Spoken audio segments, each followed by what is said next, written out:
পোষা প্রাণীদের জন্য প্রতিদিন আমাকে ভোর 6টায় উঠতে হয়, কারণ আমরা বাসায় তৈরি করতেছি ছোটখাটো একটা খামার। ঘুম থেকে উঠাই সবার আগে আমি আসি আমার গিনিপিগদের কাছে। ওরা বুঝে গেছে আমি ওদের খেতে দিব, কি সুন্দর ডাকছে। তো ওদের জন্য আমি বিকেলেই ঘাস কেটে রেখেছিলাম, তো এখন ওদেরকে সেই ঘাসটাই খেতে দিব। আমাদের জন্য খুশির সংবাদ সেটা হচ্ছে আমার এই গিনিপিগের পেটে আলহামদুলিল্লাহ বাচ্চা এসেছে, ইনশাল্লাহ সেটাও আমি আপনাদের দেখাবো। তো এখন আমরা চলে যাব আমাদের বাকি পোষা প্রাণীদের কাছে।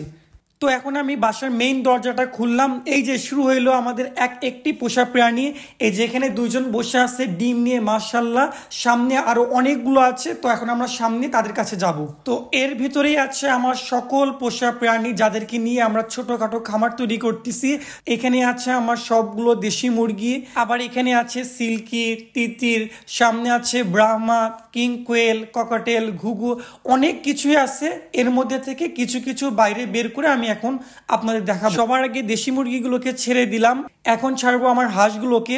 এছাড়াও আমাদের কাছে আছে চীনা হাঁস, যেটা আমার অনেক পছন্দ। আমার কাছে 3টা চীনা হাঁস আছে। এর মধ্যে একজনের কাহিনী শুনলে আপনাদের মায়া লাগবে। এই যে ভিতরে যেটা বসে আছে সেটা আবার অন্ধ, সে আবার চোখে ঠিকভাবে দেখতে পারে না। এখন আমি বের করবো আমার সবচেয়ে পছন্দের পোষা প্রাণী, সেটা হচ্ছে এই যে আমাদের বিগ সাইজের ব্রাহ্মা মুরগি। এটা আমার অনেক পছন্দ, দেখেন কি সুন্দর। আমাদের কাছে আছে এক জোড়া।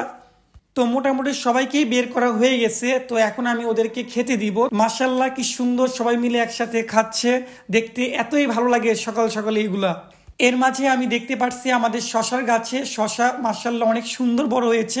তো এখন আমরা ওটা খাবো। তো এই শশাটা এখন নিলাম, তারপর এটা হলো কাঠ। এখন এটা আমরা আম্মু, আমি, আমার ছোট ভাই, আমরা 3জন আছি, 3জন খেয়ে ফেলবো। আজকের জন্য এতটুকুই, দেখা হচ্ছে পরবর্তী ভিডিওতে। আসসালামু আলাইকুম।